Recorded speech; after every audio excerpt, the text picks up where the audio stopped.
क्या आपने कभी यूएस आके सेटल होने के बारे में सोचा है या फिर यहाँ पे काम करने का सोचा है?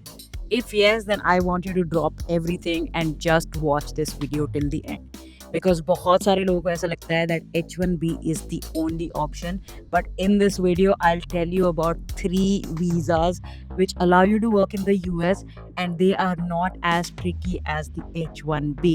If you are new to the channel, my name is Sheetal. I am the founder of Newspaid and we simplify your study abroad journey on this channel. So let's get back to today's video. If you know even a little about H1B visas, you know that things can go south even if you have completed your application and put in your best foot forward, because at the end of the day, it all depends on one lottery system. And essentially, you could be more experienced than all the other people who will be selected, but if your luck doesn't work on the day of the lottery, you are gone. And to make things worse, the lottery system could actually go away, and then people with the highest salaries will be preferred. So, you know, as of now, that H1B is not the most stable visa when it comes to international students or professionals who are looking to work in the US.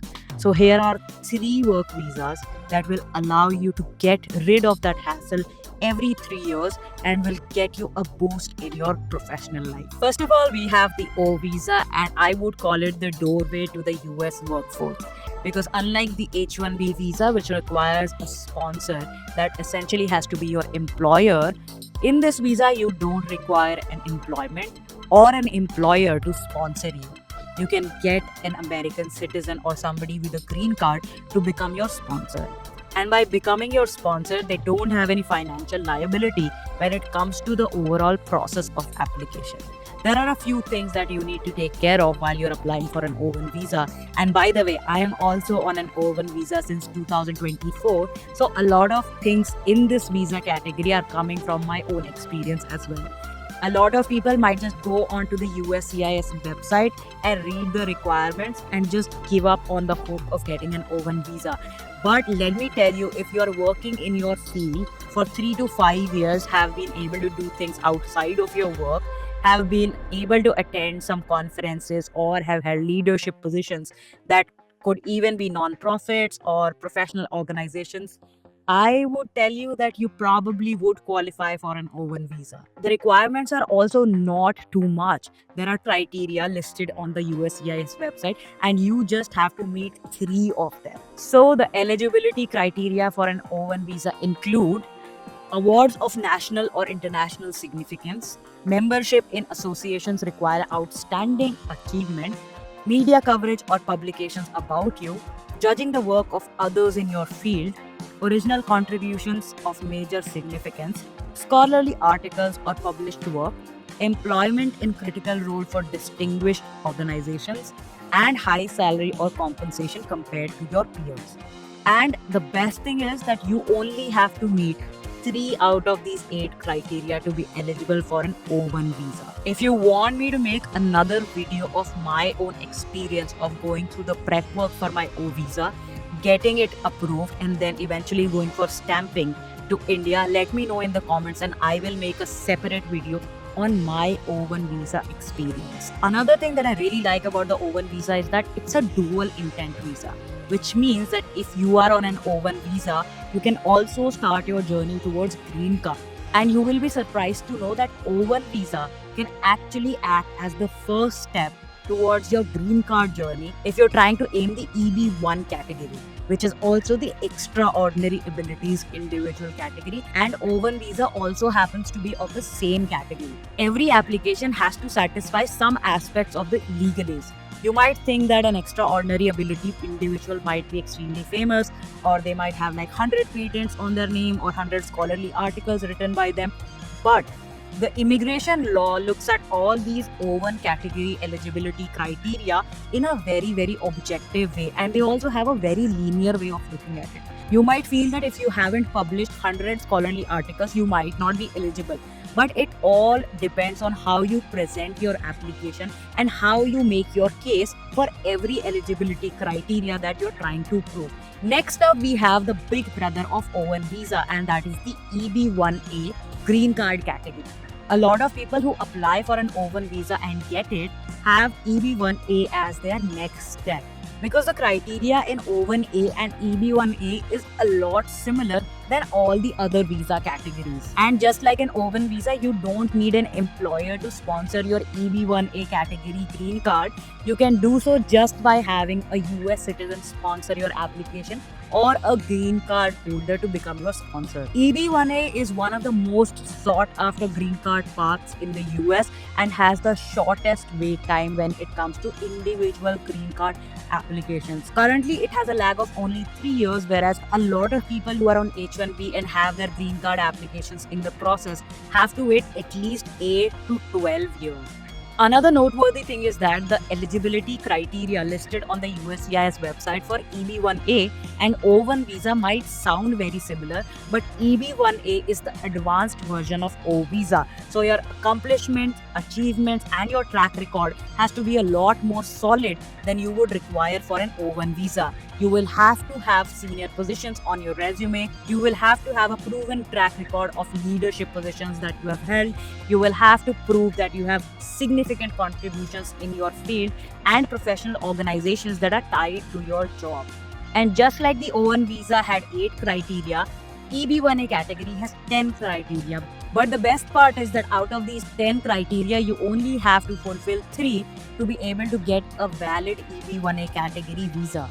The EB1A category criteria include awards of national or international significance, membership in exclusive professional associations, media coverage or publications about you, participation as a judge of others' work, original contributions of major significance, authorship of scholarly articles, work displayed at artistic exhibitions or showcases, leadership or critical roles in distinguished organization, high compensation compared to others in your field, commercial success in the performing arts.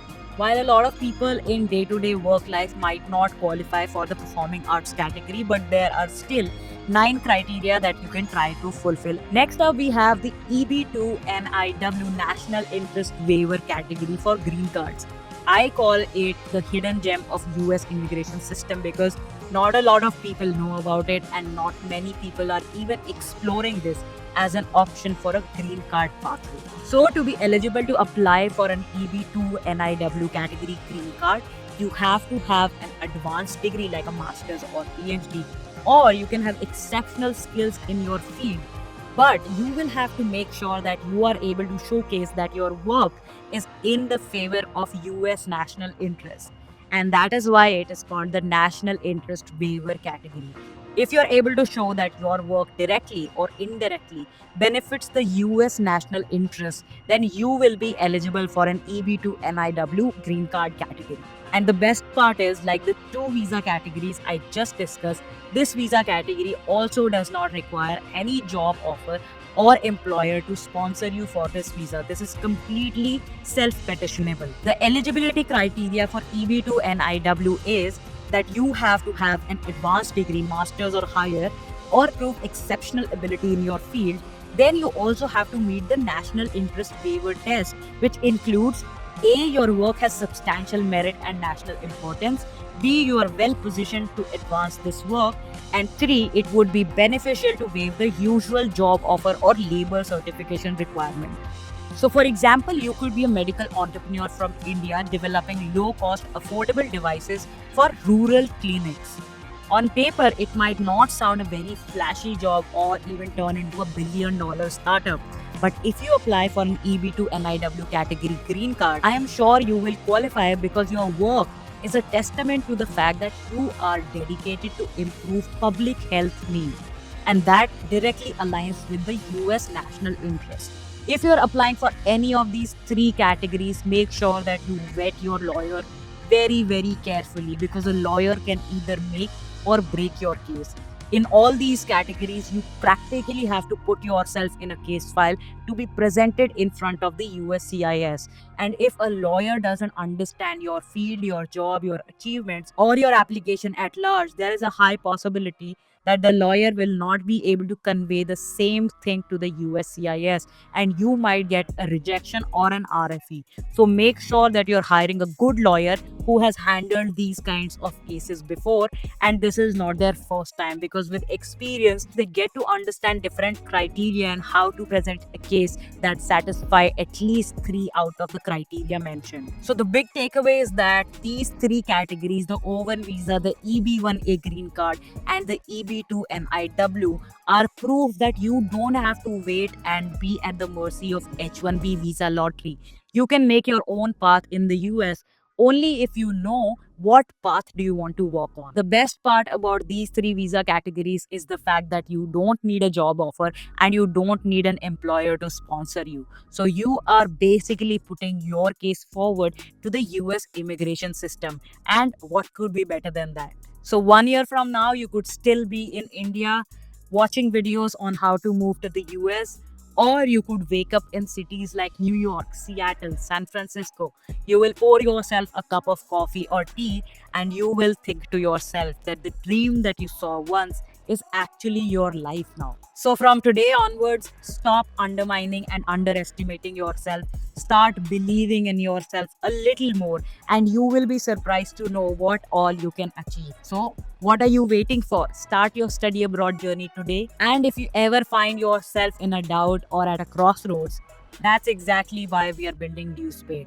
This is a community where we simplify your study and work abroad process. Leave us a line in the comments if you have any concern, query, or feedback, and we'll get back to you with our best resources, and that too free of cost. We'll meet you in another video to simplify another crucial aspect of moving to the US. Till then, stay safe, stay healthy, and keep paying your dues for a better tomorrow.